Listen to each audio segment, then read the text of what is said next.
नमस्कार दोस्तों, स्वागत है हमारे चैनल सनबिग क्लासेज में। आज का वीडियो है बिहार से जुड़े प्रमुख तथ्य।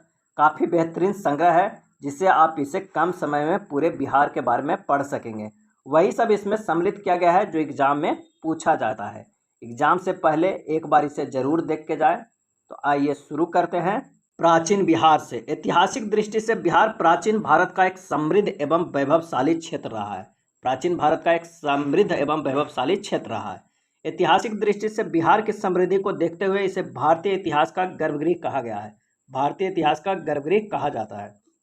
प्रागैतिहासिक काल से ही यह मानव सभ्यता एवं संस्कृति का एक महत्वपूर्ण केंद्र था, जिसका देश के इतिहास और सांस्कृतिक जीवन में निर्णायक भूमिका रही है। प्राचीन इतिहास में बिहार तीन प्रमुख महाजनपद मगध, अंग और बज्जी संघ के रूप में बटा था। तीन प्रमुख महाजनपदों में मगध, अंग और बज्जी संघ, ऐसे टोटल 16 महाजनपद था, लेकिन जो प्राचीन बिहार जो है वो तीन महाजनपद में बटा था, मगध, अंग और बज्जी संघ।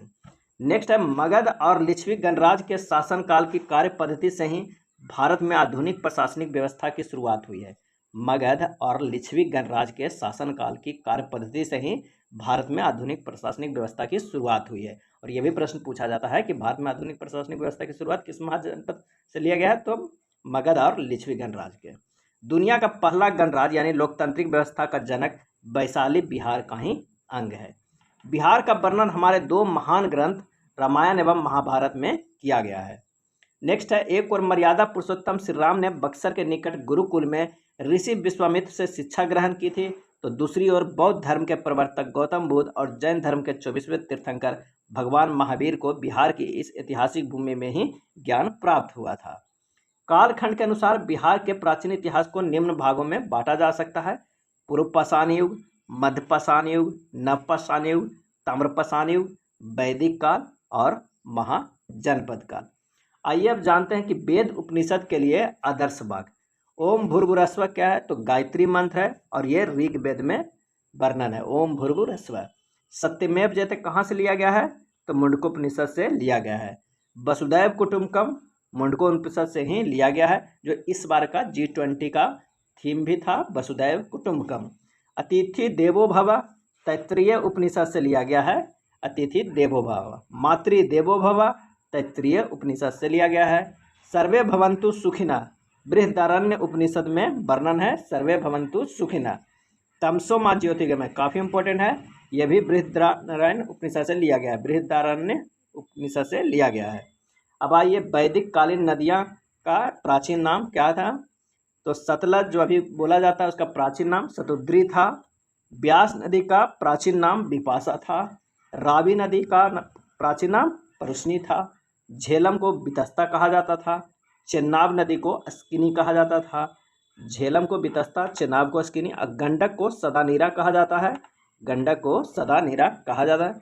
सिंध को सिंधु कहा जाता था और घग्गर को सरस्वती या दृष्टदत्ती कहा गया जाता था। नेक्स्ट है, आर्यों द्वारा क्षेत्र का नामकरण क्या क्या है। हरियाणा पंजाब के क्षेत्र को ब्रह्मवर्त कहा गया है। गंगा यमुना द्वाब क्षेत्र को ब्रह्मर्षि देश कहा गया है। हिमालय से विंध्य तक का क्षेत्र को मध्य देश और मध्य देश प्लस बिहार एवं बंगाल के क्षेत्र को आर्यावर्त कहा गया है आर्यों द्वारा। अब आइए जानते हैं महाजनपद काल में बिहार। लगभग 6ठी शताब्दी ईसा पूर्व में बुद्ध के जन्म से पूर्व भारतवर्ष 16 महाजनपदों में बटा था। 16 महाजनपदों का उल्लेख हमें बौद्ध ग्रंथ में के अगंतुर निकाय में मिलता है। बौद्ध ग्रंथ के अगंतुर निकाय में काफ़ी महत्वपूर्ण प्रश्न इससे पूछा जाता है। और जैन ग्रंथ है भगवती सूत्र में मिलता है।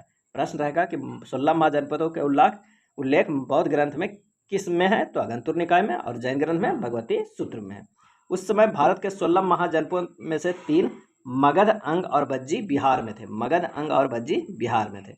अब आइए देखते हैं 16 महाजनपद और उसकी राजधानी। अंग प्रदेश, उसकी राजधानी चंपा है। बिहार में भागलपुर एवं मुंगेर के वर्तमान प्रमंडल तथा झारखंड के साहिबगंज एवं गोड्डा जिलों के कुछ हिस्से को अंग प्रदेश कहा जाता है, जिसकी राजधानी चंपा थी। मगध की राजधानी राजगृह या गिरिब्रज था।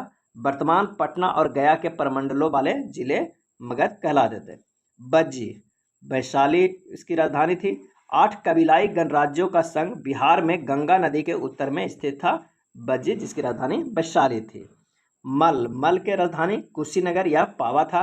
यह भी एक गणराज्य संघ था जिसमें आधुनिक पूर्वी उत्तर प्रदेश के देवरिया, बस्ती, गोरखपुर और सिद्धार्थनगर जिले आते थे। काशी महाजनपद की राजधानी वाराणसी थी, वर्तमान में बनारस का इलाका। कौशल की राजधानी श्रावस्ती, वर्तमान का फैजाबाद, गोंडा, बहराइच आदि जिले हैं। वत्स वत्स की राजधानी कहाँ थी? तो कौशाम्बी थी, वर्तमान समय में कौशाम्बी, प्रयागराज और मिर्जापुर आदि जिले इसके अंतर्गत आते थे। चेदी महाजनपद की राजधानी सुक्तिमती थी, आधुनिक बुंदेलखंड का क्षेत्र। कुरु की राजधानी इंद्रप्रस्थ, यमुना नदी के पश्चिम में पड़ने वाले इलाके हरियाणा और दिल्ली के कुरु महाजनपद कहलाते थे, जिसकी राजधानी इंद्रप्रस्थ थी। पांचाल महाजनपद की राजधानी अहिच्छत्र या काम्पिल्य था, पश्चिमी उत्तर प्रदेश से यमुना नदी के पूरब के इलाके पंचाल कहलाते थे। शूरसेन की राजधानी मथुरा थी, इसमें आज का ब्रजमंडल क्षेत्र शामिल था। मत्स्य की राजधानी विराटनगर, इसमें राजस्थान के अलवर, भरतपुर और जयपुर के इलाके थे। अवंती महाजनपद की राजधानी उज्जैनी या महिष्मती थी, आधुनिक मालवा, राजस्थान, मध्य प्रदेश का क्षेत्र अवंती कहलाती थी। असमक की राजधानी पाटन या पोतन, महाराष्ट्र, नर्मदा और गोदावरी नदियों के बीच। गांधार की बात करें तो राजधानी तक्षशिला या पुष्कलावती, इसके अंतर्गत पाकिस्तान के पश्चिमी इलाके और पूर्वी अफगानिस्तान के इलाके आते थे। कंबोज की राजधानी राजपुर या हाटक, इसकी पहचान पाकिस्तान के हजारा जिले के तौर पर की गई है। अब आइए देखते हैं प्राचीन बिहार में धर्म सुधार। ईसा पूर्व 6वीं शताब्दी के आसपास नई चिंतन धाराओं के जन्म लिया, जिसे इतिहास में धार्मिक सुधार आंदोलन के नाम से जाना जाता है। उत्तर वैदिक काल कर्मकांडीय जटिलताओं और जातीय विषमताओं के साथ साथ अनेक सामाजिक बुराइयों से भी ग्रसित हो चुका था, जिससे लोग त्रस्त थे। बौद्ध और जैन धर्म ने जब शांति और सामाजिक समरसता का प्रचार किया तो लोगों ने खुले दिल से स्वागत किया इन दोनों धर्म को। नेक्स्ट है, बुद्ध और महावीर दोनों लगभग समकालीन थे। दोनों ने ही इस बात पर बल दिया है कि वास्तविक सुख भौतिक समृद्धि या धार्मिक अनुष्ठानों से नहीं, बल्कि दया, दान, मितव्ययिता जैसे मानवीय सरोकार वाले अच्छे सामाजिक कर्मों से मिलता है। आइए देखते हैं बौद्ध धर्म के बारे में। बौद्ध धर्म के सबसे पहले प्रतीक जानते हैं कि जो जन्म की घटना है वो कमल व साढ़ इसके प्रतीक जी हैं। गृह त्याग का जो घटना है घोड़ा से प्रतीक किया जाता है। ज्ञान पीपल से, बोधि वृक्ष, निर्वाण पदचिन्ह से और मृत्यु जिसे महापरिनिर्वाण कहते हैं स्तूप से प्रतीक किया जाता है। बुद्ध से संबंधित महत्वपूर्ण घटनाएं एवं उनके प्रतीक: हाथी माता के गर्भ में आना, कमल बुद्ध का जन्म, घोड़ा गृह त्याग का, बोधि वृक्ष ज्ञान की प्राप्ति, क्योंकि महात्मा बुद्ध की ज्ञान बोधि वृक्ष के नीचे प्राप्त हुआ था ज्ञान। धर्म चक्र प्रथम उपदेश, भूमि स्पर्श इंद्रियों पर विजय, एक करवट सोना महापरिनिर्वाण यानी मृत्यु को प्राप्त होना। नेक्स्ट है बुद्धकालीन गणराज कौन कौन था? कपिलवस्तु साक्य, सुमसुमार पर्वत भग्य, केशपुत्र कालाम, रामग्राम कौल्य, कुशीनारा मल प्रदेश, पावा मल, पिपलीवन मौर्य, अल्कपा बुल्ली, वैशाली लिच्छवी का था, मिथिला विदेह का। बौद्ध धर्मों के प्रवर्तित धार्मिक संप्रदाय कौन था? संप्रदाय और उसके संस्थापक। आजीवक संप्रदाय के संस्थापक मखली पुत्र गोशाली, इससे भी प्रश्न पूछा जाता है संप्रदाय से। आजीवक संप्रदाय के संस्थापक मखली पुत्र गोशाल। घोर अक्रियावादी के संस्थापक पूरन कश्यप। उच्छेदवादी अजित के कम्बलिन। संदेहवादी संजय बेल्टिपुत्र। नित्यवादी पकुद्धचायन, ये सभी संप्रदाय के संस्थापक है। अब आइए देखते हैं बौद्ध धर्म के अष्टांगिक मार्ग क्या क्या था। तो सम्यक दृष्टि यानी वास्तविक स्वरूप का ज्ञान, सम्यक संकल्प लोभ द्वेष हिंसा मुक्त विचार, सम्यक वाक अप्रिय वचन न बोलना, सम्यक कर्मात उचित एवं सत्कर्म करना, सम्यक आजीव सदाचार युक्त आजीविका, सम्यक व्यायाम शारीरिक या मानसिक व्यायाम, सम्यक स्मृति सात्विक भाव और सम्यक समाधि मतलब एकाग्रता है। बौद्ध संगतियाँ कितने हुई हैं? 4 हुई है और आइए एक एक कर देखते हैं। प्रथम बौद्ध संगति स्थान था राजगृह, कहाँ हुआ था? सप्तपर्णी गुफा में। समय था 483 ईसा पूर्व, उस समय अध्यक्ष थे महाकश्यप। शासन काल था किसका? अजातशत्रु का, जो हर्यक वंश के राजा थे अजातशत्रु। उद्देश्य हुआ कि बुद्ध के उपदेशों को 2 पिटकों सूत पिटक और विनय पिटक में संकलित करना था। बुद्ध के उपदेश को 2 पिटक में संकलित करना, सूत पिटक तथा विनय पिटक में। द्वितीय बौद्ध संगति 100 वर्ष बाद स्थान वैशाली में हुआ। समय था 383 ईसा पूर्व। उस समय अध्यक्ष थे सब्बकामी यानी सर्वकामी। शासनकाल था काला शोक का, जो शिशुनाग वंश के राजा थे। उद्देश्य बौद्ध धर्म का स्थाविर एवं महासंघिक दो भागों में विभाजन हुआ, यानी द्वितीय बौद्ध संगति में बौद्ध धर्म दो भागों में टूट गया, स्थाविर एवं महासंघिक में। अब आइए जानते हैं तृतीय बौद्ध संगति कहाँ हुआ था। तो ये पटलिपुत्र में हुआ था। समय था 247 ईसा पूर्व। अध्यक्ष मोगलीपुत्र 30 और उस समय शासनकाल था अशोक का, जो मौर्य वंश के राजा थे। उस समय उद्देश्य हुआ संघ भेद के विरुद्ध कठोर नियमों का प्रतिपादन एवं तीसरा पिटक अभिधम पिटक जोड़ा गया। अगला है चतुर्थ, बिहार से बाहर हुआ था, कश्मीर के कुंडल वन में। समय था लगभग ईसा के प्रथम शताब्दी। उस समय अध्यक्षता किए थे वसुमित्र एवं अश्वघोष। अश्वघोष उपाध्यक्ष थे। शासनकाल था कनिष्का यानी कनिष्क कुषाण वंश के राजा थे। देश था बौद्ध धर्म को दो संप्रदाय हीनयान तथा महायान में विभाजन हुआ था। 4 बौद्ध संगति हुआ था। नेक्स्ट है जैन धर्म। प्रमुख जैन तीर्थकर एवं उनके प्रतीक क्या क्या हैं। तो ऋषभदेव प्रथम जैन तीर्थंकर थे, जिनके प्रतीक वृषभ थे। अजितनाथ द्वितीय थे, जिनके प्रतीक हाथी। संभवनाथ तृतीय, जिनके प्रतीक चिन्ह घोड़ा। शांतिनाथ 16वें थे, जिनके प्रतीक चिन्ह हिरण है। शांतिनाथ 16वें थे, जिनका प्रतीक चिन्ह हिरण है। अरिष्टनेमी 22वें थे, जिनका प्रतीक चिन्ह शंख है। पार्श्वनाथ 23वें थे, प्रतीक चिन्ह सर्प फन था।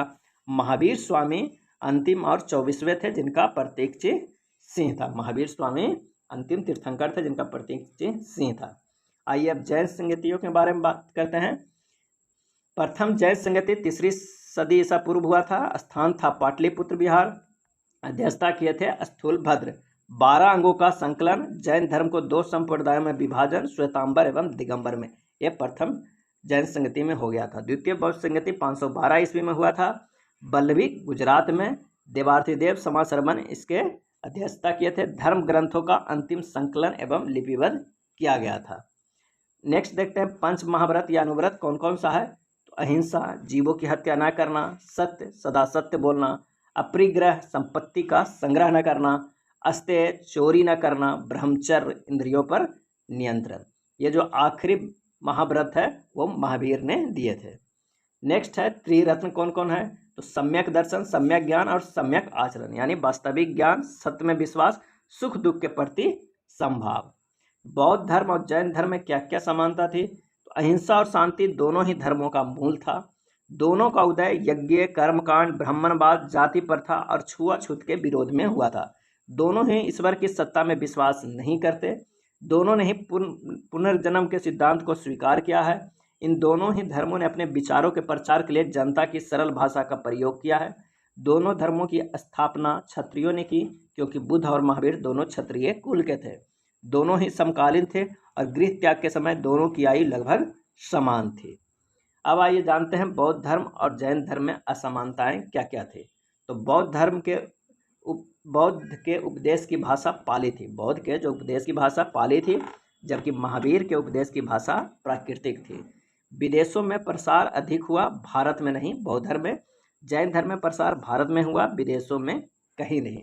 संघ एवं भिक्षुओं पर आधारित था बौद्ध धर्म और जैन धर्म अनुयायियों पर आधारित था। बौद्ध धर्म ईश्वर एवं आत्मा के अस्तित्व को नकारते हैं। जैन धर्म आत्मा को शाश्वत मानते हैं। न अधिक सुख न अधिक दुख अर्थात मध्यम मार्ग के समर्थक थे बौद्ध धर्म। कठोर व्रत पालन एवं उदासीन शारीरिक दुख के समर्थक थे जैन धर्म। बौद्ध धर्म मोक्ष को मध्यम मार्ग के रूप में स्वीकार करता है। जैन धर्म मोक्ष की सिद्धावस्था में शरीर का त्याग मानता है। बौद्ध धर्म में नग्न मूर्तियों की पूजा नहीं होती है और जैन इस धर्म के अनुयायी महावीर की नग्न मूर्तियों के उपासक है। अहिंसा का नियम व्यवहारिक था। अहिंसा का नियम इसमें कठोरतम था जैन धर्म में। अष्टांगिक मार्ग से गृहस्थ भी निर्वाण प्राप्त कर सकते हैं, ये बौद्ध धर्म में था। जैन धर्म के अनुसार गृहस्थ के लिए निर्वाण प्राप्त करना असंभव था। अब आइए देखते हैं मगध साम्राज्य के बारे में। मगध राज्य के प्रारंभिक इतिहास का सर्वप्रथम उल्लेख महाभारत में मिलता है। इसमें मगध के शासक जरासंध का उल्लेख है, जिसे भीम ने द्वंद्व युद्ध में परास्त किया था। महाभारत में गंगा के उत्तर में विदेह राज और दक्षिण में मगध राज का उल्लेख किया गया है। मगध प्राचीन काल से ही राजनीतिक उठापटक के साथ धार्मिक एवं सामाजिक जागृति का केंद्र बिंदु रहा है। मगध बुद्ध काल में शक्तिशाली राजतंत्रों से एक था जो आज के दक्षिणी बिहार में स्थित था। कालांतर में यह उत्तर भारत का सर्वाधिक शक्तिशाली महाजनपद बन गया। उत्तर भारत का सर्वाधिक शक्तिशाली महाजनपद बन गया जो गौरवमयी इतिहास, राजनीतिक एवं धर्म का वैश्विक केंद्र बन गया। मगध महाजनपद की सीमा उत्तर में गंगा से दक्षिण में विंध्य पर्वत तक थी, पूरब में चंपा तथा पश्चिम में सोन नदी तक विस्तृत थे। मगध का प्राचीन राजधानी राजगिरी थी जो 5 पहाड़ियों से घिरा नगर था। पीपीएससी में ही पूछा गया मगध की प्राचीन राजधानी कहाँ थी, तो राजगिरी थी। कालांतर में मगध की राजधानी पाटलिपुत्र में स्थापित हुई। मगध ने तत्कालीन शक्तिशाली राज्य कौशल, वत्स एवं अवंती को अपने साम्राज्य में मिला लिया था। नेक्स्ट है, एक समय मगध का विस्तार अखंड भारत के रूप में हो गया और प्राचीन मगध का इतिहास ही भारत का इतिहास बन गया। मगध साम्राज्य का उत्कर्ष करने में कई राजवंशों के महत्वपूर्ण स्थान रहा। आइए देखते हैं प्रमुख शासक एवं राजवंश। सबसे पहले हर्यक वंश, जिसमें बिंबिसार, अजातशत्रु, उदयभद्र, अनिरुद्ध, मुंडमुंडक या नागदशक ये सब शासक रहे। उसके बाद शिशुनाग वंश में शिशुनाग, कालाशोक, नंदीवर्धन।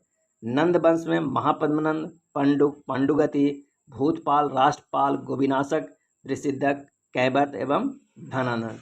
नंद वंश में ऐसे 2 राजा का ही शासक का वर्णन मिलता है, महापद्मनंद और धनानंद का। आइए देखते हैं मौर्य काल में बिहार 323 ईसा पूर्व से 185 ईसा पूर्व।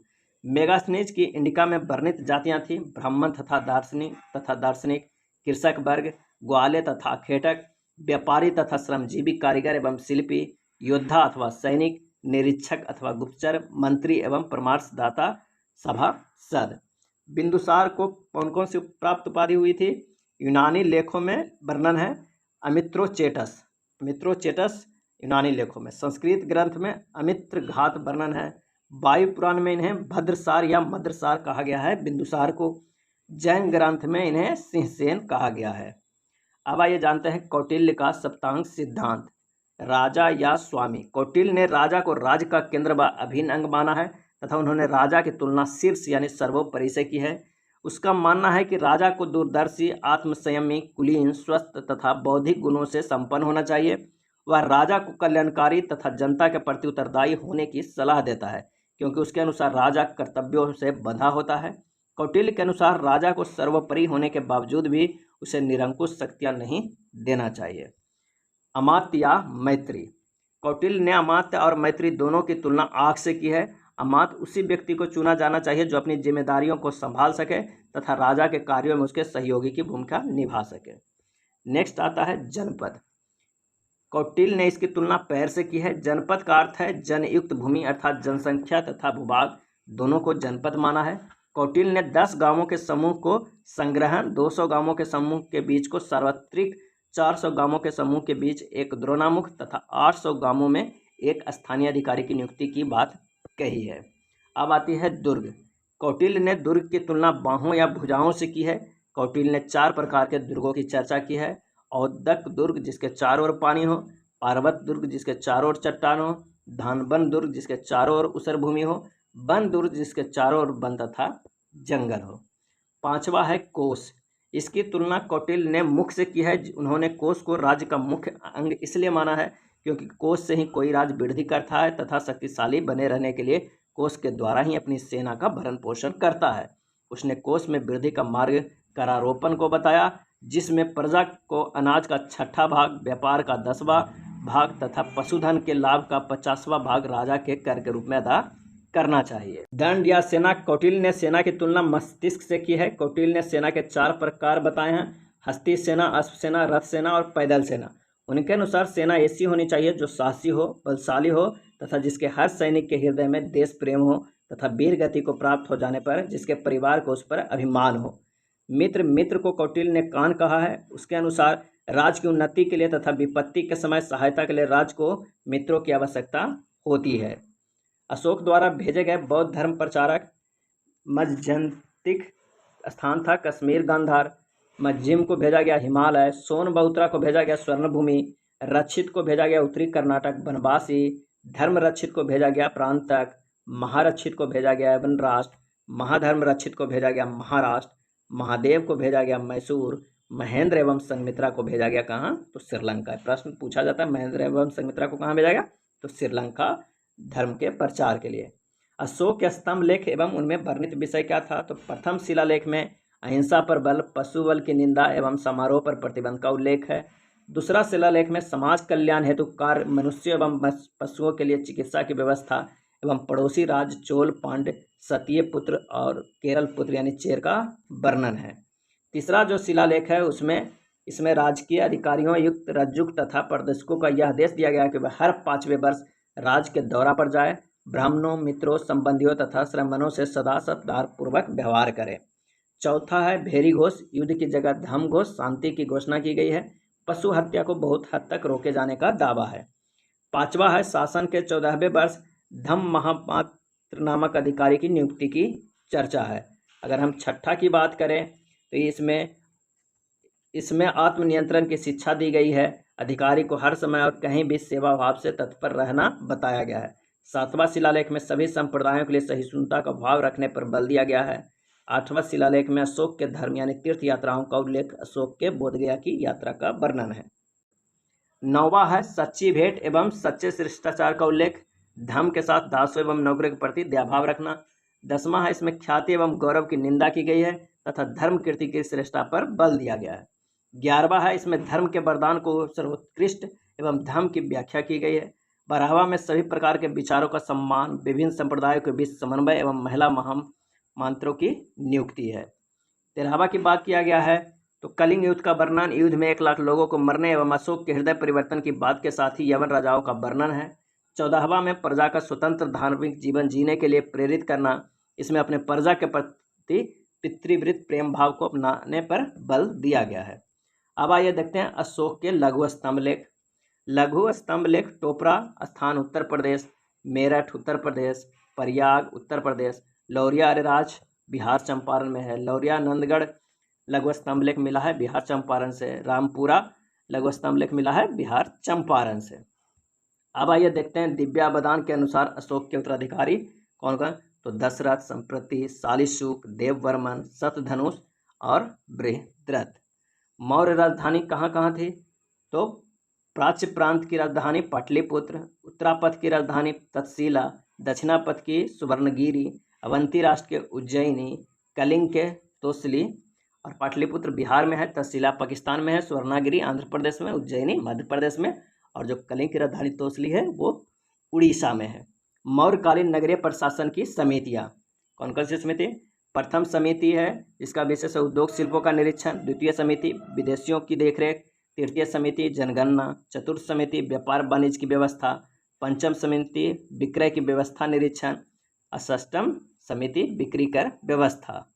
नेक्स्ट देखते हैं मौर्यकालीन मंत्रिपरिषद। अमात्य प्रत्येक विभाग का प्रमुख होता था, पुरोहित धर्म एवं दान विभाग का प्रधान होता था, सेनापति सैन्य विभाग का प्रधान, युवराज राजपुत्र होता था, दौबारिक राजकीय द्वार रक्षक, अंतर्वेशिक अंतपुर का अध्यक्ष होता था, समाहर्ता राजस्व विभाग का प्रधान होता था, समाहर्ता सन्निधाता राजकीय कोष का अध्यक्ष होता था, प्रशासता राजकीय आज्ञाओं का लिपिक करने वाला, राजकीय आज्ञाओं को लिपिक करने वाला प्रशासता, प्रदेष्टि कमिश्नर होता था, पौर नगर का कोतवाल होता था, पौर जो है वो नगर का कोतवाल, व्यवहारिक जो है प्रमुख न्यायाधीश, नायक जो होता था नगर रक्षा का अध्यक्ष, कर्मांतिक उद्योगों एवं कारखानों का अध्यक्ष होता था, दंडपाल सेना का सामान एकत्रित करने वाला, दुर्गपाल दुर्ग रक्षक होता था, अंतपाल सीमावर्ती दुर्गों का रक्षक होता था।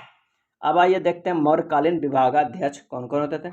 अष्टपालाध्यक्ष जो होता था लेखा विभाग का प्रधान, सीताध्यक्ष जो होता था कृषि विभाग का प्रधान, अक्राध्यक्ष होता था खनिज विभाग का प्रधान, लक्षणाध्यक्ष होता था टकसाल का अध्यक्ष, लवणाध्यक्ष होता था नमक से संबंधित विभाग, बीबिताध्यक्ष होता था चरागाह का अध्यक्ष, नवाध्यक्ष होता था नावों एवं जहाज़ों का अध्यक्ष, पत्नाध्यक्ष होता था बंदरगाहों के विभागों का अध्यक्ष, अंतपाल होता था सीमा प्रदेश के देखभाल करने वाला, पौतावाध्यक्ष होता था बाट एवं माप का विभाग का अध्यक्ष, सूत्राध्यक्ष होता था कताई बुनाई विभाग का अध्यक्ष, सुनाध्यक्ष होता था बुच्चड़ खाने का अध्यक्ष, गणिकाध्यक्ष होता था वेश्याओं के विभाग का अध्यक्ष गणिकाध्यक्ष, बंधकार अध्यक्ष होता था जेल खाने का अध्यक्ष। ये सब था मौर्यकालीन अध्यक्ष। मौर्य साम्राज्य का बौद्ध धर्म के साथ संबंध क्या था? मौर्य साम्राज्य को बौद्ध धर्म के साथ अन्योन्याश्रय संबंध रहा है। सम्राट अशोक ने कलिंग युद्ध के बाद अहिंसा और शांति के अनुगामी बौद्ध धर्म से प्रभावित होकर बुद्धम शरणम गच्छामि, धम्मम शरणम गच्छामि, संघम शरणम गच्छामि एवं जियो और जीने दो जैसे लोक कल्याणकारी आदर्शों को अपने राजधर्म में शामिल किया।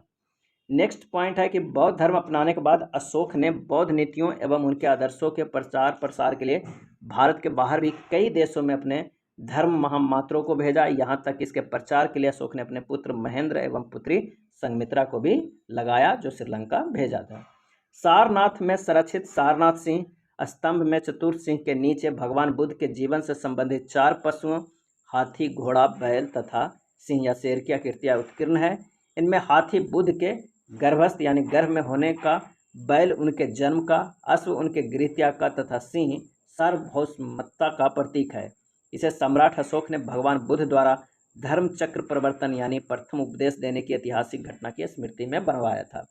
प्रथम उपदेश की ऐतिहासिक घटना को धर्म चक्र प्रवर्तन कहा जाता है। कई बौद्ध स्थापत्यों में सांची, भरहुत, सारनाथ जैसे प्रमुख स्तूपों के अलावा अनेक बौद्ध विहारों का निर्माण मौर्य राजाओं द्वारा किया गया था। बौद्ध भिक्षुओं के वर्षावास अथवा विश्राम स्थल विहार के रूप में बराबर एवं नागार्जुनी पहाड़ियों में कई रॉक कट गुफाओं को भी निर्माण किया गया था। मौर्य प्रशासन के घटक या इकाई केंद्र, उसके बाद प्रांत, केंद्र में राजा, प्रांत में कुमार या युवराज, मंडल, उसके प्रदेष्टा या प्रदेश, उसके बाद आहार विषय में विषयपति, स्थानीय में 800 गांवों का समूह आता है।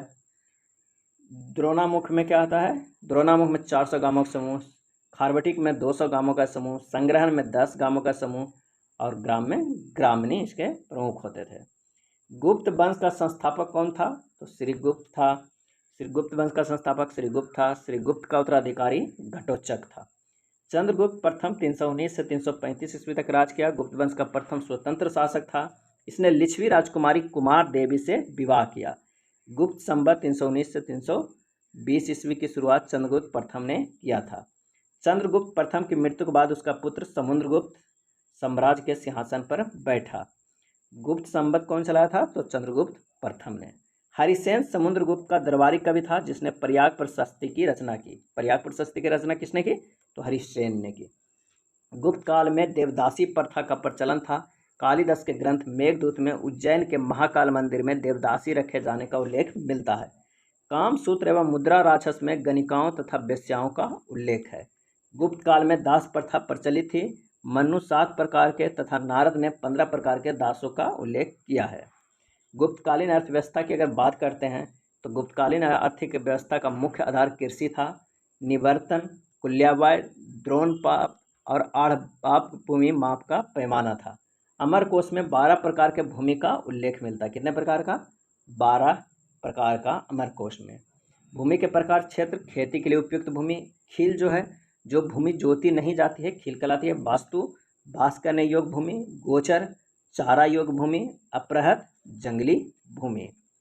नेक्स्ट है, इस काल में नालंदा, वैशाली आदि स्थानों में श्रेणियों, सार्थबाहों आदि की मुहरें शिल्पियों की संगठनात्मक गतिविधियों का प्रदर्शित करती है। गुप्त शासकों द्वारा सर्वाधिक स्वर्ण मुद्राएं जारी की गई जिन्हें अभिलेखों में दिनार कहा गया। गुप्त शासकों के द्वारा सर्वाधिक स्वर्ण मुद्राएं जारी की गई जिन्हें अभिलेखों में दिनार कहा गया। फाहियान के अनुसार सामान्य लोग मुद्रा के रूप में कौड़ियों का प्रयोग करते थे। आइए सुदर्शन झील के बारे में जानते हैं। सबसे ज़्यादा प्रश्न पूछा जाता है। सुदर्शन झील गुजरात के गिरनार में स्थित है। का निर्माण चंद्रगुप्त मौर्य के समय सौराष्ट्र प्रांत के राज्यपाल पुष्यमित्र वैश्य ने पश्चिमी भारत में सिंचाई के लिए करवाया था। पुष्यमित्र वैश्य ने पश्चिमी भारत में सिंचाई के लिए करवाया था। अशोक के समय में यवन तुपास्प ने भी इस झील पर बांध का निर्माण करवाया था। शक महाक्षत्रप रुद्रदामन 130 से 150 ईस्वी के समय पहली बार यह बांध टूट गया, जिसका पुनर्निर्माण उसने अपने राज्यपाल सुविशाख का निर्देशन में करवाया था। जूनागढ़ अभिलेख गुजरात से पता चलता है कि स्कंदगुप्त के शासनकाल में भारी वर्षा के कारण सुदर्शन झील का बांध फिर टूट गया था। तब इस झील का पुनरुद्धार का कार्य सौराष्ट्र प्रांत के गवर्नर पर्णदत्त का पुत्र चक्रपालित द्वारा संपन्न किया गया था। स्कंदगुप्त ने झील के किनारे विष्णु मंदिर का निर्माण भी करवाया था। नेक्स्ट है, समुद्रगुप्त को भारत का नेपोलियन भी कहा जाता है। बीपीएससी में कई बार पीटी में पूछा गया है कि भारत का नेपोलियन किसे कहा गया है, तो समुद्रगुप्त को। चंद्रगुप्त द्वितीय विक्रमादित्य ने रामगुप्त की हत्या कर गुप्त सिंहासन पर बैठा था। चंद्रगुप्त द्वितीय ने नागवंशीय कन्या कुबेर नागा से विवाह किया। जिससे प्रभावित गुप्ता नामक पुत्री का जन्म हुआ। चंद्रगुप्त द्वितीय के शासनकाल में चीनी बौद्ध यात्री फाहियान भारत आया था। बौद्ध यात्री फाहियान भारत किसके शासनकाल में आया था? तो चंद्रगुप्त द्वितीय के शासनकाल में। चंद्रगुप्त द्वितीय के बाद उसका पुत्र कुमारगुप्त शासक बना। इसने नालंदा महाविहार की स्थापना की। कुमारगुप्त ने नालंदा महाविहार की स्थापना की। कुमारगुप्त के बाद उसका पुत्र स्कंदगुप्त गद्दी पर बैठा। इसी के शासनकाल में हुनों का आक्रमण हुआ। हुनों का आक्रमण स्कंदगुप्त के शासनकाल में हुआ। भानुगुप्त के एरन अभिलेख से सती प्रथा का पहला अभिलेखीय प्रमाण मिलता है। सती प्रथा का पहला अभिलेखीय प्रमाण मिलता है भानुगुप्ता के एरन अभिलेख से। आइए गुप्तकालीन प्रशासन देख लेते हैं। गुप्त शासन की सबसे बड़ी प्रादेशिक इकाई देश थी, जिसके प्रशासक को गुप्ता कहा जाता था। दूसरी प्रादेशिक इकाई भुक्ति थी, जिसके शासन को गुप्ता कहा जाता था। भुक्ति के नीचे विषय होता था, जिसका प्रमुख विषयपति कहलाते थे। प्रशासन की सबसे छोटी इकाई ग्राम थी। ग्राम प्रशासन का सर्वोच्च अधिकारी ग्रामपति या महत्तर होता था। ग्राम सभा के मध्य भारत में पंचमंडली तथा बिहार में ग्राम जनपद कहा जाता था। ग्राम सभा को मध्य भारत में पंचमंडली तथा बिहार में ग्राम जनपद कहा जाता था। आइए गुप्तकालीन अधिकारी एवं विभाग के बारे में जान लेते हैं। महादंडनायक अधिकारी विभाग था। न्यायाधीश, संधि विग्रहिक, युद्ध व शांति के मंत्री, महाबलाधिकृत सेनापति, दंडपाशिक पुलिस विभाग, विनय स्थिति स्थापक, शिक्षा एवं धर्म संबंधी अधिकारी, महाप्रतिहार राजप्रसाद का अधिकारी, महाक्षपटलिक लेखा विभाग का अधिकारी, ध्रुवाधिकरण भूमिकर संग्रह अधिकारी, सौलिकिक सीमा शुल्क का अधिकारी। अब आइए देखते हैं गुप्तकालीन समाज। गुप्तकालीन समाज परंपरागत 4 वर्णों में विभक्त था। चारों वर्णों का आधार गुण और कर्म न होकर जन्म था। गुप्तकालीन सामाजिक व्यवस्था की सबसे छोटी इकाई परिवार थी। फाहियान के वर्णन के अनुसार गुप्त काल में अस्पृश्य वर्ग था। इन्हें अंत्यज तथा चंडाल कहा गया है। फाहियान के वर्णन के अनुसार गुप्त काल में अस्पृश्य वर्ग था। इन्हें अत्यंज तथा चांडाल कहा गया है। नई जातियों में भूमि अनुदान के कारण कायस्थों का उदय हुआ। नई जातियों में भूमि अनुदान के कारण कायस्थों का उदय हुआ। कायस्थों का सर्वप्रथम उल्लेख याज्ञवल्क्य के स्मृति में मिलता है। याज्ञवल्क्य के स्मृति में मिलता है। नेक्स्ट है गुप्तकालीन कला एवं साहित्य। गुप्तकाल को कला एवं साहित्य की दृष्टि से स्वर्णकाल माना जाता है। गुप्तकालीन की प्रसिद्ध मंदिरें हैं। भूमरा का शिव मंदिर नागौद मध्य प्रदेश में, तिगवा का विष्णु मंदिर जबलपुर मध्य प्रदेश में, देवगढ़ का दशावतार मंदिर झांसी उत्तर प्रदेश में, नचरा कुठार का पर्वती मंदिर पन्ना मध्य प्रदेश में, भीतर गांव का मंदिर कानपुर उत्तर प्रदेश में है। गुप्त काल में पाटलिपुत्र, मथुरा व सारनाथ मूर्ति कला के प्रमुख केंद्र थे। गुप्त काल में चित्रों के अवशेषों को बाघ अजंता तथा बादामी की गुफाओं में देखा जा सकता है। अजंता की गुफा संख्या 16, 17 एवं 19 गुप्त कालीन है। अब आइए देखते हैं गुप्तकालीन प्रसिद्ध साहित्य एवं साहित्यकार। अभिज्ञान शकुंतलम के साहित्यकार हैं कालिदास। दुष्यंत तथा शकुंतला की प्रेम कथा वर्णित है। मालविका अग्निमित्रम के साहित्यकार हैं कालिदास। अग्निमित्र तथा मालविका की प्रेम कथा है। विक्रमोर्वश्यम कालिदास की लिखित पुस्तक है। पुरूरवा एवं उर्वशी की प्रेम कथा है। स्वप्न वासवत्ता भास के द्वारा लिखी गई है। उदयन तथा वासवत्ता की कथा है। नेक्स्ट है मुद्रा राक्षस, विशाख दत्त द्वारा लिखी गई है। चंद्रगुप्त मौर्य से संबंधित कथा है। देवकी चंद्रगुप्तम विशाख दत्त द्वारा लिखी गई है। चंद्रगुप्त एवं ध्रुव स्वामिनी के विवाह का वर्णन है। देवी चंद्रगुप्तम। मृच्छकटिकम क्षुद्रक द्वारा लिखा गया है। ब्राह्मण चारुदत्त तथा गणिका बसंत सेना की कहानी है मृच्छकटिकम। चंद्रगुप्त द्वितीय के नवरत्न कौन कौन थे? तो पहला धन्वंतरी। नवरत्नों में इनका स्थान सर्वोपरि था। धन्वंतरी का ये एक प्रसिद्ध वैद्य थे। इनके रचित 9 ग्रंथ पाए जाते हैं। ये सभी आयुर्वेद चिकित्सा शास्त्र से संबंधित है। रोग निदान, वैद्य चिंतामणि, विद्या प्रकाश चिकित्सा, धन्वंतरी निघंटु, वैद्य भास्करोदय तथा चिकित्सा सार संग्रह इनकी प्रमुख रचनाएं हैं। चिकित्सा में ये बड़े सिद्धस्थ थे। इनका काम युद्ध में घायल सैनिकों को शल्य चिकित्सा करना था। ये सुश्रुत संहिता के रचयिता सुश्रुत के गुरु भी थे। सुश्रुत संहिता के रचयिता सुश्रुत के गुरु भी थे कौन? धन्वंतरी। दूसरा बात करते हैं छपनक। ये एक सन्यासी थे। इन्होंने कुछ ग्रंथ लिखे जिनमें भिक्षाटन ही उपलब्ध बताया जाता है। अमर सिंह ये प्रखांड विद्वान थे। इनका प्रमुख ग्रंथ अमरकोश है। इसे विश्व का पहला समानांतर कोश माना जाता है। इस कोश में करीब 10,000 नाम है। शंकु इनका पूरा नाम शंकुक या शंकुक है। इनका एक ही काव्य ग्रंथ भुवनाभ्युदयम बहुत प्रसिद्ध रहा, इनको संस्कृत का प्रखंड विद्वान माना जाता है। नेक्स्ट है बेताल भट्ट। विक्रम तथा और बेताल की कहानी जगत प्रसिद्ध है। ये बेताल पंचविंशाति के रचयिता थे। बेताल पचीसी से ही यह सिद्ध होता है कि राजा विक्रमादित्य के वर्चस्व से बेताल भट्ट कितने प्रभावित थे। इन्होंने विक्रम बेताल के माध्यम से विक्रमादित्य के साहस और पराक्रम की कथाओं को पिरोया है। नेक्स्ट है घटकहरप्पा। ये विक्रमादित्य के नवरत्नों में से संस्कृत के ज्ञाता थे। ये संस्कृत के यमक और अनुप्रास के विशेष ज्ञात हैं। इनकी रचना का नाम घटकर पर्व काव्य है। इनका दूसरा ग्रंथ नीति सार है। नेक्स्ट सातवां जो थे वह है कालिदास। ऐसा माना जाता है कि कालिदास सम्राट विक्रमादित्य के प्राण प्रिय कवि थे।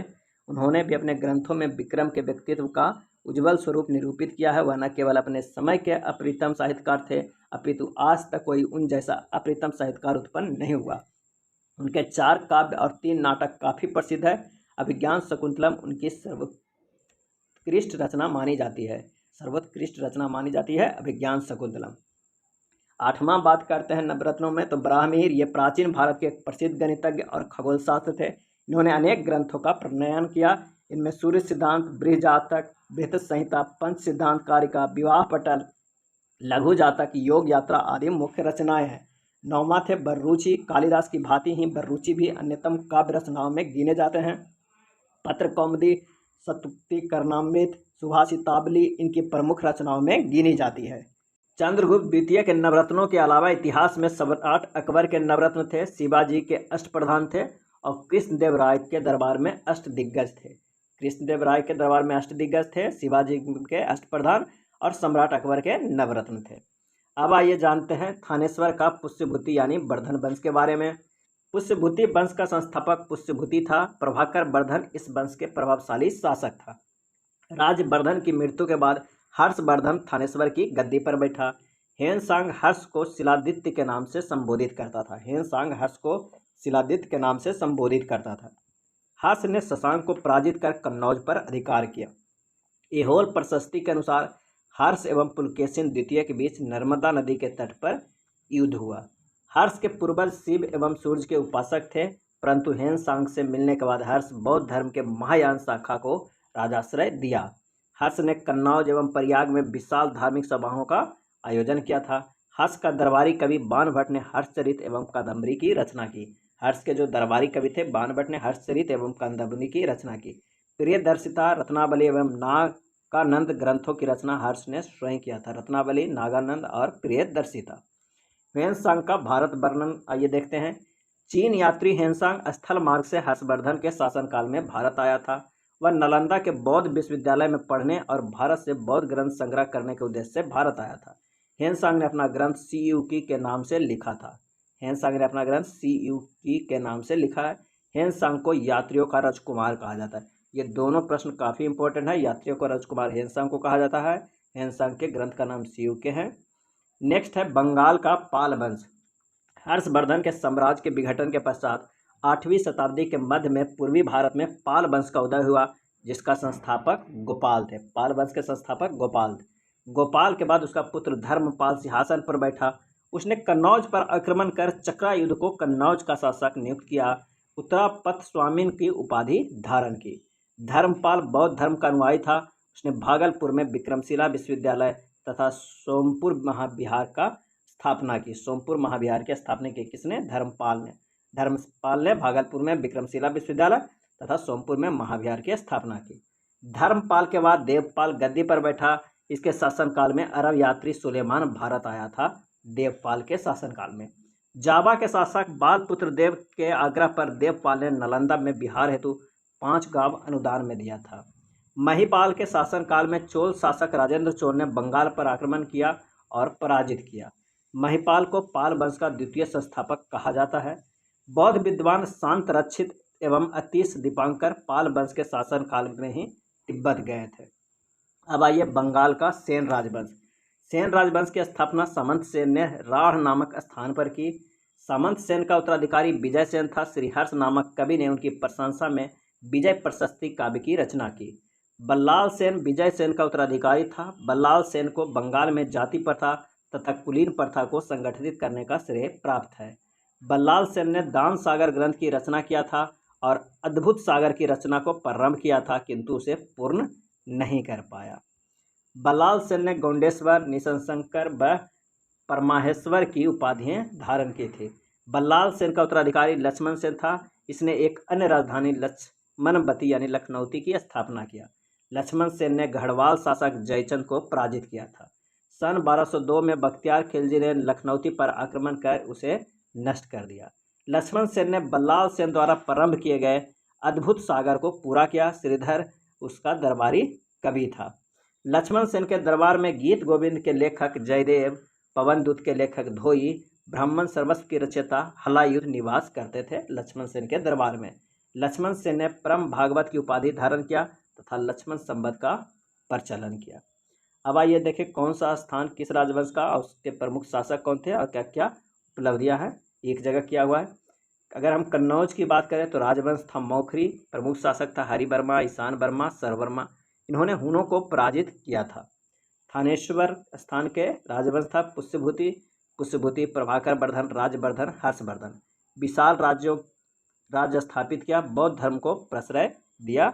बल्लभी राजवंश था मैत्रक, शासक भट्टार्क, धरसेन, ध्रुवसेन प्रथम, धर्मपट, गृहसेन, शिलादित्य प्रथम। गुप्तोत्तर काल के नवोदित राज्यों पर सबसे लंबे समय तक शासन किया मैत्रक राजवंश। बंगाल में चंद्र या गौड़ शासक शशांक। थानेश्वर एवं कन्नौज शासकों से इसकी शत्रुता थी चंद्र राजवंश का।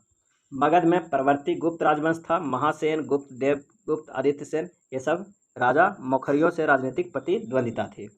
अब आइए देखते हैं मध्यकालीन बिहार। मध्यकालीन बिहार के प्रमुख अभिलेख।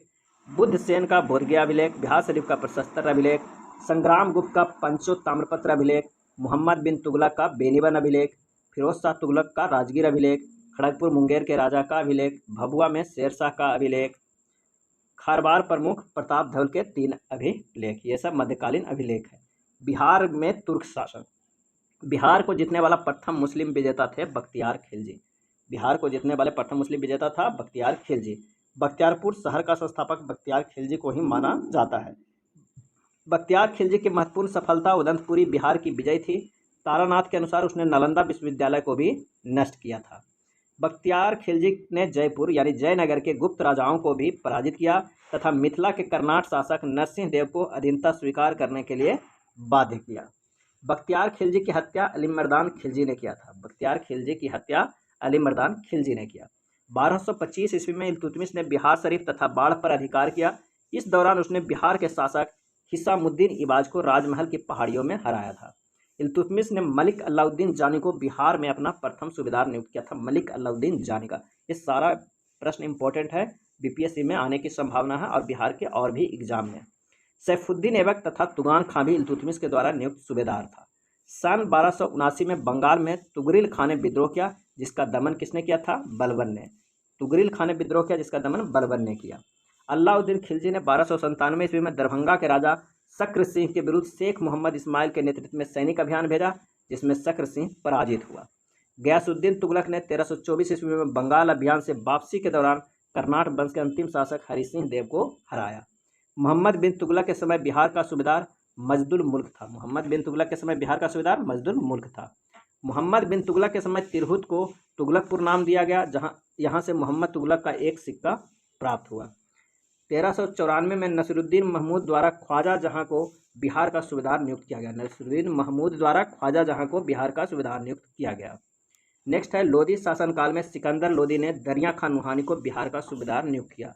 लोधी शासनकाल में सिकंदर लोधी ने दरिया खान नुहानी को बिहार का सूबेदार नियुक्त किया। सूफी संत हजरत सरफुद्दीन याहिया मनेरी के मलफूजात और मनाकिबुल असफिया से बिहार में तुगलक शासन की जानकारी मिलती है।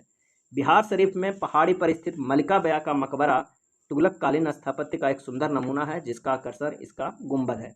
बिहार शरीफ पे जो पहाड़ी है बिहार शरीफ में पे स्थित मलिक बया का मकबरा है, तुगलक कालीन स्थापत्य का एक सुंदर नमूना है, जिसका आकर्षण इसका गुंबद है।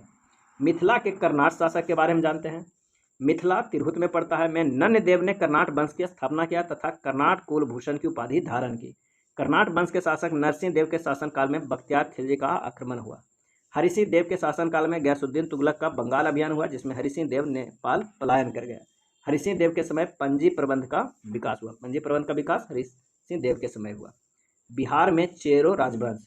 पाल वंश के पतन के पश्चात बिहार में जनजातीय राज्यों का उदय हुआ, जिसमें चेरो राजवंश प्रमुख था।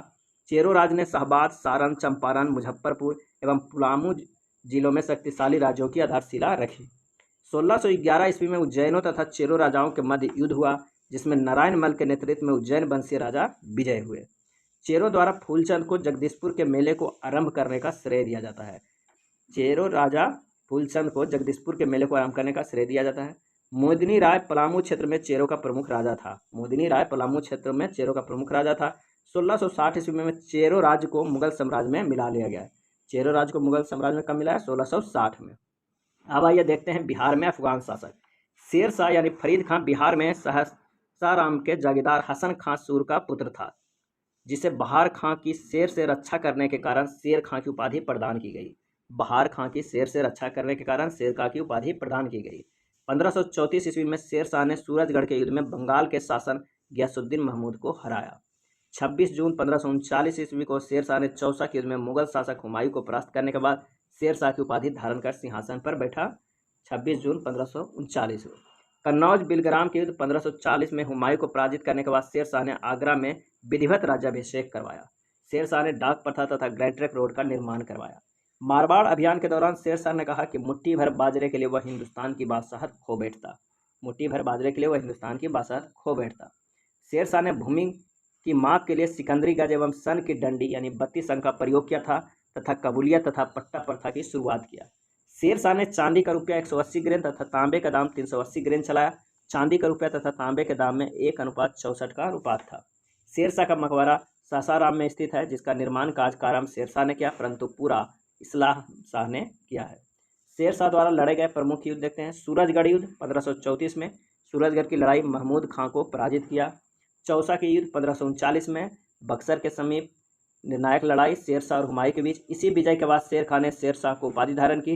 इस लड़ाई के पश्चात हुमायूं ने भागकर ईरान में शरण लिया था। चौसा युद्ध के बाद कन्नौज या बिलग्राम का युद्ध 1540 में लड़ा गया था। बिलग्राम या कन्नौज का युद्ध शेर शाह ने 1541 ईस्वी में पटना को बिहार की पुनः राजधानी बनाया।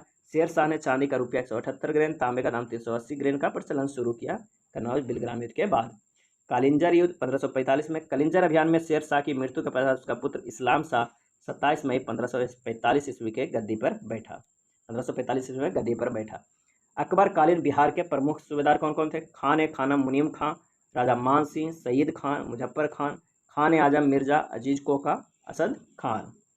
जहांगीर कालीन बिहार के सूबेदार थे। 1605 में बाज बहादुर लाल बेग के नाम से भी जाने जाते थे। 1607 में इस्लाम खान, 1608 में अफजल खान अब्दुल रहमान, 1613 में जफर खान, 1615 में इब्राहिम खां काकर, 1617 में कुली खान द्वितीय।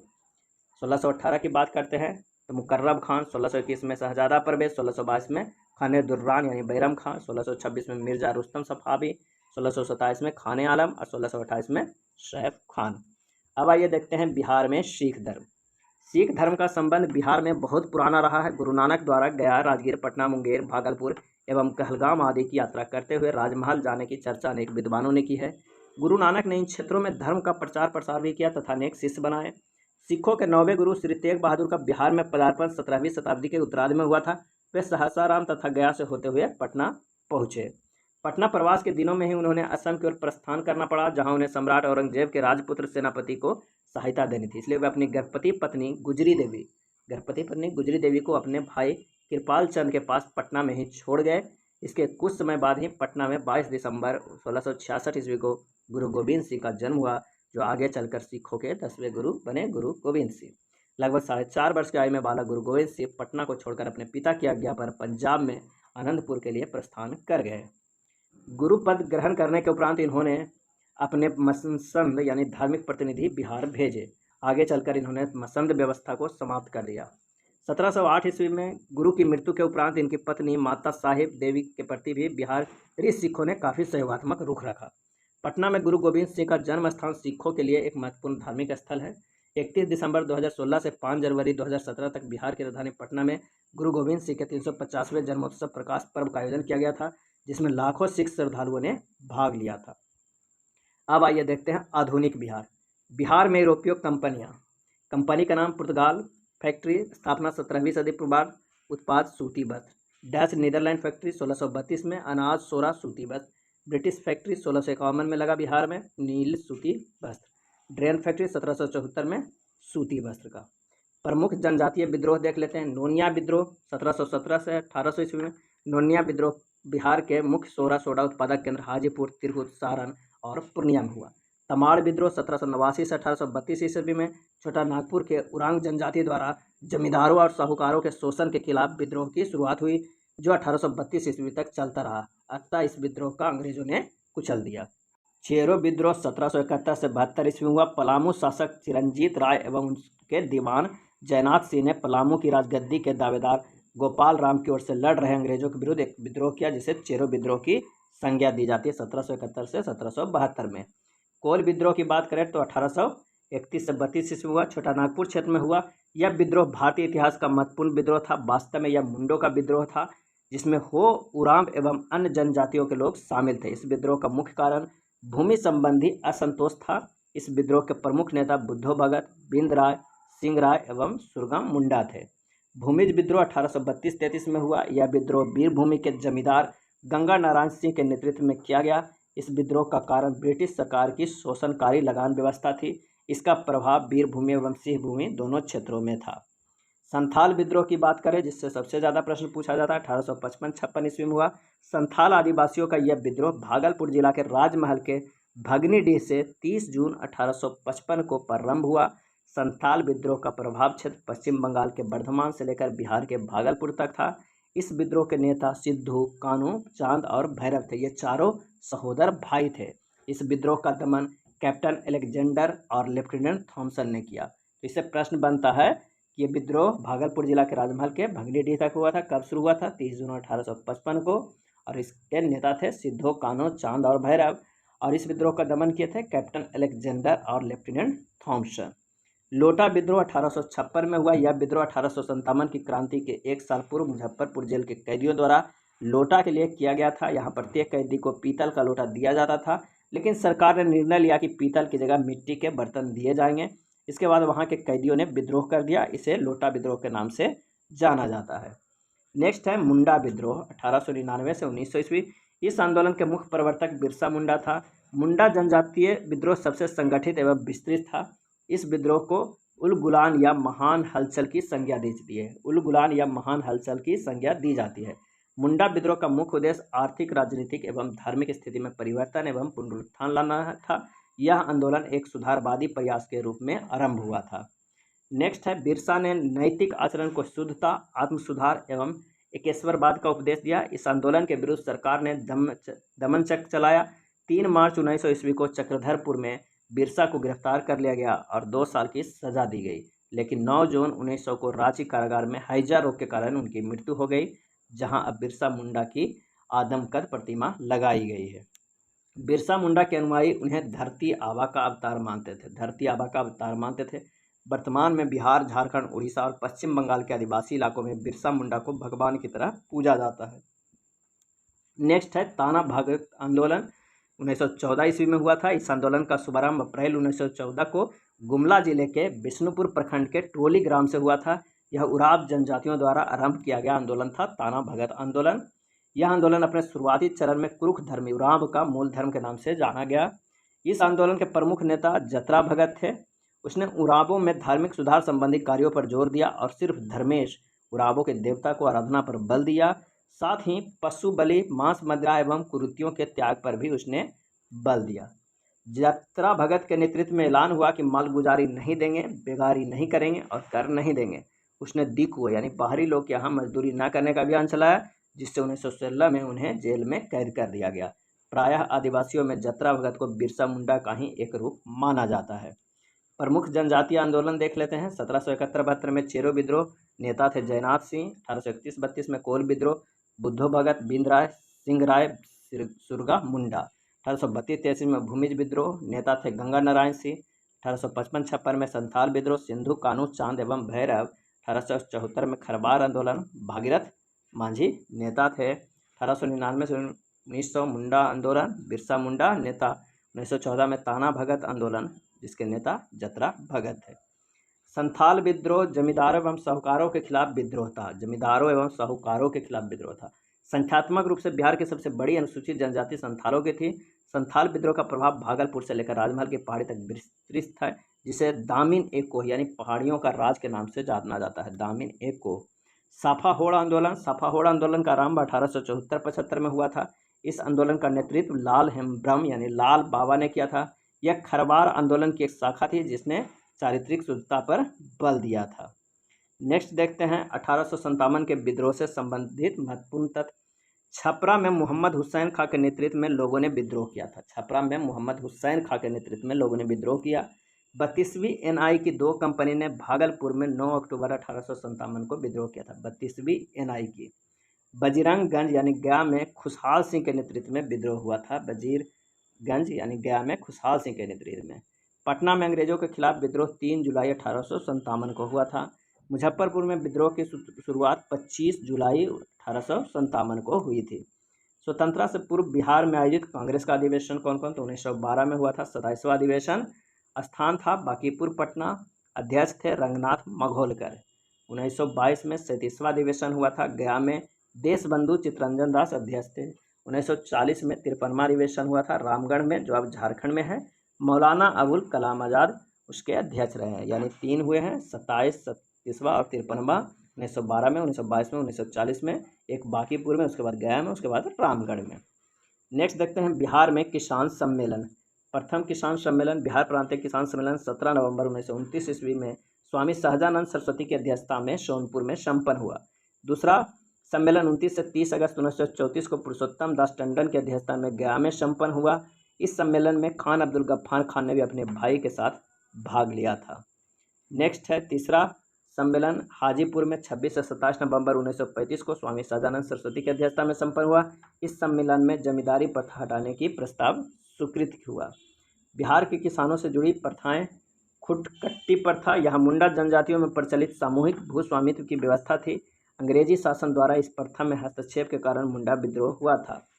कम्याउटी प्रथा, बिहार एवं उड़ीसा में प्रचलित इस प्रथा के अंतर्गत कृषि दास के रूप में खेती करने वाले कमियों जातिया के लोग अपने मालिकों द्वारा प्राप्त ऋण पर ही दी जाने वाली ब्याज की राशि के बदले जीवन भर उनकी सेवा करते थे। 3 कठिया प्रथा, चंपारण क्षेत्र में अंग्रेज बगान मालिकों द्वारा इस प्रथा को लागू किया गया। इस प्रथा के अंतर्गत प्रत्येक किसान को अपनी खेती योग्य जमीन के 3/2% 1 बीघा में 3 कट्ठा भाग में नील की खेती करनी पड़ती थी। अब आइए देखते हैं सबसे प्रमुख आंदोलन चंपारण आंदोलन। राजकुमार शुक्ल और ब्रजकिशोर प्रसाद के प्रयास से अप्रैल 1917 में गांधी जी पटना तथा मुजफ्फरपुर के रास्ते चंपारण पहुंचे। 1917 का चंपारण सत्याग्रह बगान मालिकों द्वारा प्रयुक्त 3 कठिया पद्धति के विरोध में किया गया। एक अहिंसक आंदोलन था जिसने भारत में गांधी के सत्य तथा अहिंसा पर लोगों को विश्वास को सुदृढ़ किया। चंपारण आंदोलन में महात्मा गांधी के प्रमुख सहयोगी थे राजकुमार शुक्ल, राजेंद्र प्रसाद, धरणीधर, अनुग्रह नारायण सिंह और मजहरुल हक। गांधी ने चंपारण के बढ़हरवा लखन सेन गाँव में पहला स्कूल स्थापित किया। गांधी ने चंपारण के बढ़हरवा लखन सेन गाँव में पहला स्कूल स्थापित किया। असहयोग आंदोलन की बात करें तो बिहार प्रांतीय सम्मेलन का 12वां अधिवेशन भागलपुर में राजेंद्र प्रसाद की अध्यक्षता में अगस्त 1920 को हुआ, जिसमें राजेंद्र प्रसाद ने असहयोग पर विशेष बल दिया। असहयोग संबंधी प्रस्ताव धरणीधर ने प्रस्तुत किया, जबकि शाह मोहम्मद जुबैर, गुलाम इमाम और गोरख प्रसाद ने इसका अनुमोदन किया। नवंबर 1920 के मध्य शाहबाद के डुमराव में नशाबंदी आंदोलन शुरू हुआ। नवंबर 1920 के मध्य शाहबाद के डुमराव में नशाबंदी आंदोलन शुरू हुआ। गांधी ने फरवरी 1921 को बिहार राष्ट्रीय महाविद्यालय तथा उसके भवन में बिहार विद्यापीठ का औपचारिक उद्घाटन किया।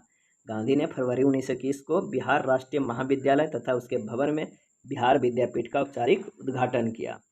गांधी जी की बिहार यात्रा देखते हैं तो गांधी जी की बिहार यात्रा पुरुलिया में सितंबर 1925 में 3 दिनों तक होने वाले बिहार प्रांतीय सम्मेलन के लिए हुआ था। जीरादेई में विश्राम करने के दौरान राजेंद्र प्रसाद के जन्मस्थली होने के कारण इसे तीर्थ स्थान की संज्ञा दिया गया। अपने खादी भंडारों के कारण दरभंगा जिला महात्मा गांधी के शब्दों में आधुनिक तीर्थ स्थल था। बिहार कौमिक सेवक दल की बात करें तो बिहार प्रांतीय कांग्रेस समिति द्वारा 27 नवंबर 1921 की बैठक में बिहार कौमी सेवक दल की स्थापना की गई। एक केंद्रीय नियंत्रण बोर्ड की स्थापना की गई जिसका मुख्यालय मुजफ्फरपुर था। इसमें निम्नलिखित सदस्य थे: दीप नारायण सिंह, मजहरुल हक, डॉक्टर अरुंजय साहेब वर्मा, बाबू नारायण प्रसाद। सविनय अवज्ञा आंदोलन के कार्यक्रम की बात करते हैं तो नमक कानून का उल्लंघन, करबंदी आंदोलन, महिलाओं द्वारा शराब, अफीम एवं विदेशी कपड़े दुकानों पर धरना, विदेशी वस्तुओं का बहिष्कार, सरकारी सेवाओं, अदालतों, शिक्षा केंद्रों एवं उपाधियों का बहिष्कार किया गया सविनय अवज्ञा आंदोलन में। बिहार में नमक सत्याग्रह की बात करते हैं तो बिहार में 6 अप्रैल 1930 को नमक सत्याग्रह शुरू करने के तिथि निश्चित की गई तथा राजेंद्र प्रसाद ने आंदोलन की रूपरेखा तैयार किया। सर्वप्रथम चंपारण और सारण जिला में नमक सत्याग्रह की शुरुआत हुई। चंपारण तथा सारण जिला में पटना में 16 अप्रैल 1930 को नमक सत्याग्रह शुरू हुआ और पटना सिटी के मंगल तालाब के पास स्थित नखास पिंड स्थान को नमक कानून भंग करने के लिए चुना गया। सविनय अवज्ञा आंदोलन के दौरान छपरा जेल के कैदियों ने स्वदेशी वस्त्र की मांग को लेकर नंगी हड़ताल किया था। बिहार में नमक आंदोलन चंपारण में विपिन बिहारी वर्मा नेतृत्व करता थे। बरेजा स्थान पर गिरीश तिवारी नेतृत्व करता थे। गोरिया कोठी पर चंद्रिका सिंह हाजीपुर से नेतृत्व करता थे। भरत मिश्र पटना से अंबिका कांत सिंह नेतृत्व करता थे। मुंगेर से श्री कृष्ण सिंह, लखीसराय से नंद कुमार सिंह थे और दरभंगा से सत्यनारायण सिंह थे नेतृत्व करता। नखास पिंड आंदोलन क्या है तो नखास पिंड नामक स्थान पटना जिला में है जिसे नमक कानून भंग करने के लिए चुना गया था। यह सविनय अवज्ञा आंदोलन के दिनों में चर्चित था। पटना में 16 अप्रैल 1930 में नखास पिंड चलो का नारा गुजा। यहाँ के लोगों ने महात्मा गांधी के आह्वान पर नमक सत्याग्रह चलाते रहने का दृढ़ संकल्प लिया और पुलिस के जुल्म के आगे कभी नहीं झुके।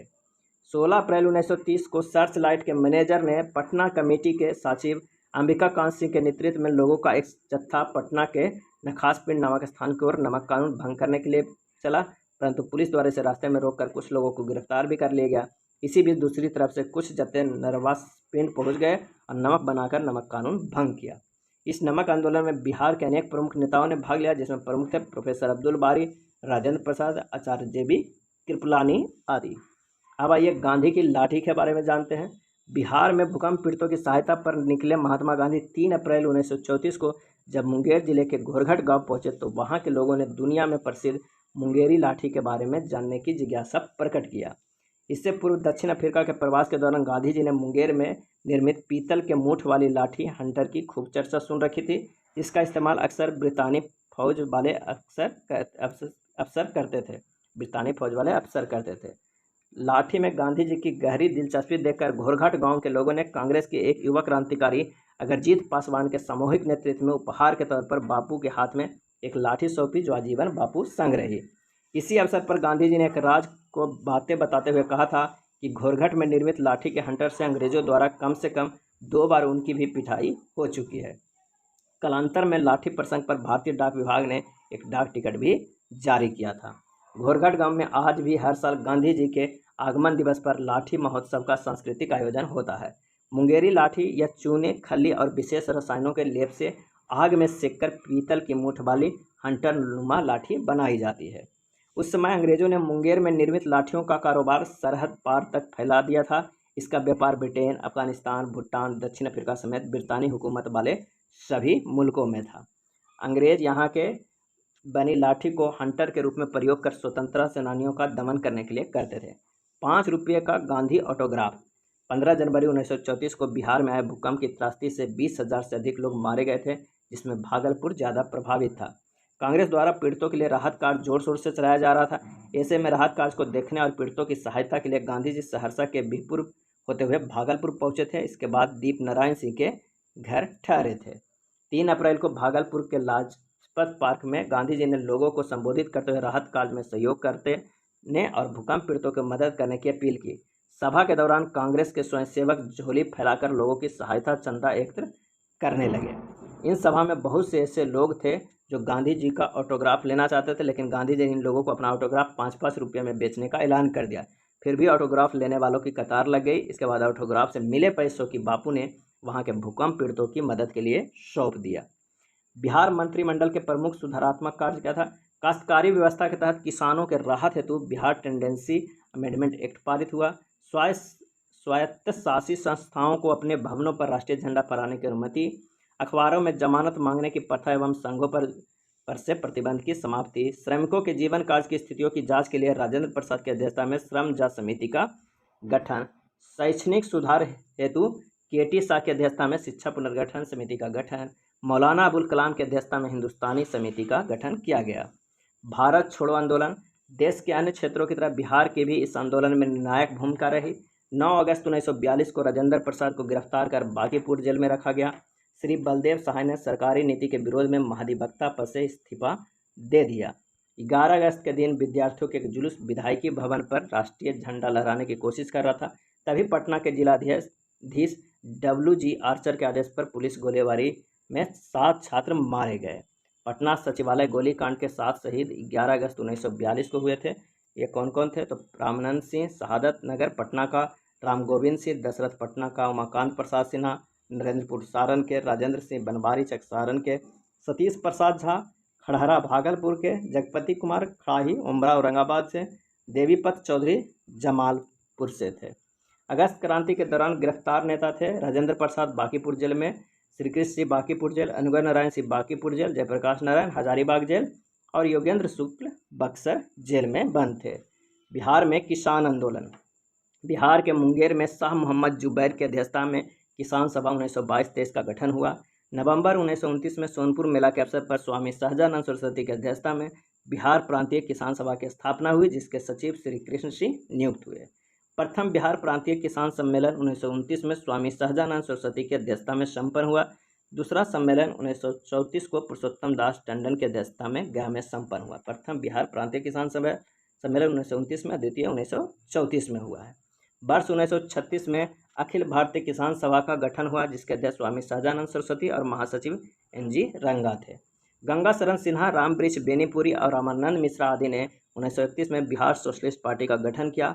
पटना के अंजुमन इस्लामिया हॉल में बिहार सोशलिस्ट पार्टी की औपचारिक स्थापना 1934 में की गई। आइए जानते हैं पटना के गांधी मैदान का नामकरण। 30 जनवरी 1948 को गोडसे ने दिल्ली स्थित बिड़ला हाउस में गांधी जी की हत्या कर दी। इससे गांधी जी के प्रति पूरे बिहार में शोक की लहर फैल गई। उसी वर्ष गांधी जी के सम्मान में 15 अगस्त 1948 को स्वतंत्रता की पहली वर्षगांठ के समारोह के लिए बिहार सरकार के शासकीय आदेश में छपे आधिकारिक निमंत्रण पत्रों में पहली बार गांधी मैदान नाम का इस्तेमाल किया गया। 15 अगस्त 1948 को पटना प्रशासन द्वारा जारी किए गए निमंत्रण पत्र में लिखा गया था, जिलाधिकारी पटना आग्रह करते हैं कि दीवान बहादुर राधा कृष्ण जलान 15 अगस्त रविवार सुबह 9 बजे गांधी मैदान बांकीपुर में उपस्थित होकर अनुग्रहित करें, जब बिहार के माननीय राज्यपाल स्वतंत्रता दिवस की पहली वर्षगांठ के अवसर पर ध्वजारोहण करेंगे और सेना, पुलिस और होमगार्ड की एक संयुक्त परेड की सलामी लेंगे। अभिलेखित दस्तावेजों के अनुसार अंडाकार आकार के इस मैदान को अब गांधी मैदान के नाम से जाना जाएगा। पहले इसे बांकीपुर मैदान या पटना लॉन कहा जाता था। यहाँ स्मरणीय है कि स्वतंत्रता आंदोलन के दौरान गांधी जी ने इस मैदान में कई बार सभा या सम्मेलन किया था। यह था बिहार के इतिहास के बारे में प्रमुख तथ्य। अगर वीडियो अच्छा लगा हो तो प्लीज़ लाइक एंड शेयर कर दीजिएगा। धन्यवाद।